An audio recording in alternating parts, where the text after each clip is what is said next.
A review for a zoo game wouldn't be complete without a really bad National Geographic narrating voice, so without further ado, I give you bad acting. Planet Zoo is a zoo tycoon simulator. We're not going to talk like that anymore. Planet Zoo, if you remember, depending on how old you are, if you remember the likes of Roller Coaster Tycoon and Zoo Tycoon, well then, you're in luck, because my childhood was filled with moments of me rushing home from school to boot up my PC and be able to play Zoo Tycoon. I spent countless hours on it, so when I saw that Planet Zoo was coming to console, well, needless to say, I was hyped. There have been countless games over the years that have tried to encapsulate what Zoo Tycoon brought to the table. Unfortunately, a lot of games have been unsuccessful in it. We've gotten a lot of Roller Coaster Tycoon spin-offs with Planet Coaster and things along that nature, which, yeah, some parts are cool, but most of it just kind of falls flat.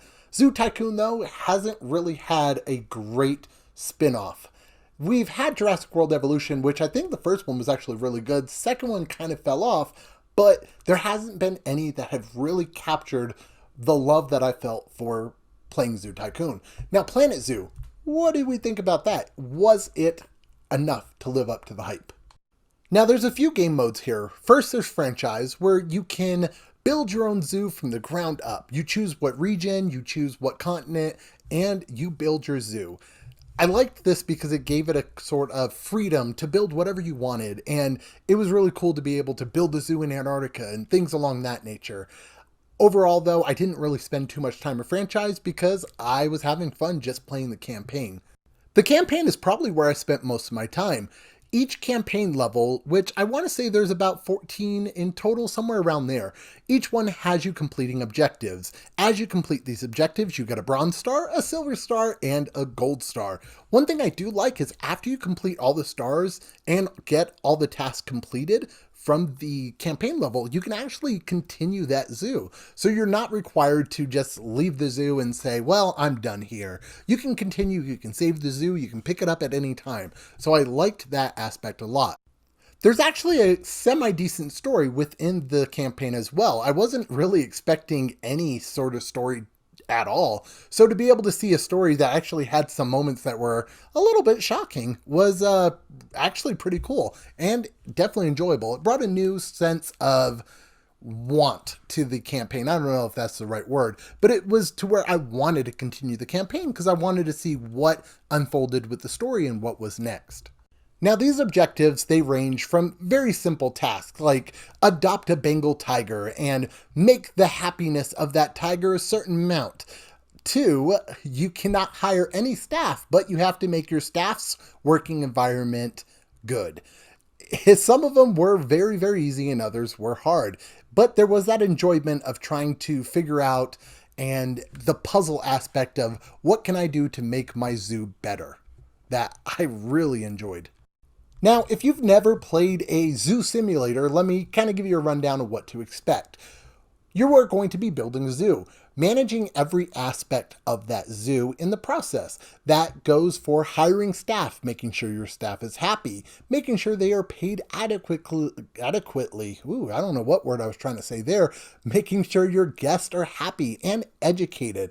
I thought that was a really cool thing to be able to make sure your guests were getting a correct education from these exhibits and actually hiring staff as educators so that they can teach children and everybody along the way and make them more educated in animals. One of my favorite aspects of Planet Zoo has to be the fact that as you continue with your zoo and as you build up and raise these animals, you release them back into the wild. I thought that was really, really awesome. And to be able to see that in a Zoo Tycoon type game was just really cool. To see that that conservation, the just being able to take care of the environment, build up these animals, make sure they're strong and send them back out and actually be able to use that. You get conservation points for it. Be able to use those points in getting new animals. I just thought that was probably one of my favorite features of this game. Now, as you're taking care of everybody in your zoo, you have to also take care of your animals. You are adopting new animals, and you'll see different ways that you're adopting them. You'll see that they were rescued, they were seized from somebody, they were adopted from another zoo, and this can actually change the animal's traits. Now, you have to make sure your animals are happy, because if not, they break out. Oh no. If you ever wanted a lion to break out and eat a small child, then, just piss off your lions. But if you don't want any small children injured in any of your videos, then make sure your lions are happy.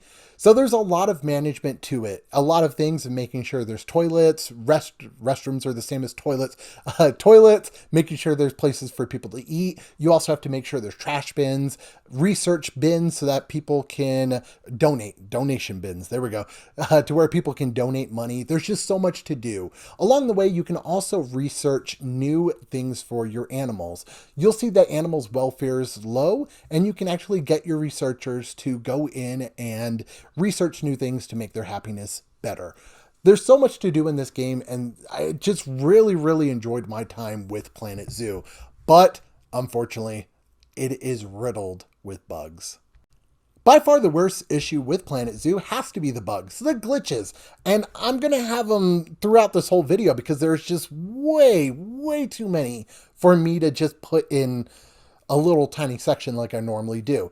I've had it to where animals will glitch into objects. I've had it to where animal will escape and you'll put them in a box and they'll just sit there forever until they die in the box, pretty much. And so, yeah, it gets really annoying. I've had it to where you have mechanics walking right by areas where you have something broken down. You request the mechanic and he just never goes to it. He just walks right by it. You can set up work zones to try and negate that and make it to where they're only stationed in this area. But a lot of times the work zones didn't work that great. So I found myself not really using it that much. Frame rate, oh man, frame rate drops are probably the most atrocious thing about this game. So many times when I was playing, especially in one of the later campaign levels, I had it to where I just couldn't do anything. Anytime I zoomed in, there was just so many people and so many condensed things in a little area that it just froze up the entire game. It made it to where it was super, super choppy. Only way to fix it was to just never zoom into that area. So yeah, frame rate drops, probably my least favorite thing about this game. You have it sometimes to where things inside of the animal's habitat just don't register correctly. Animals will be like, hey, I need a shelter. And they don't recognize when you put the shelter in there. You have to remove the animal from the habitat and put them back in for them to register that there's a shelter.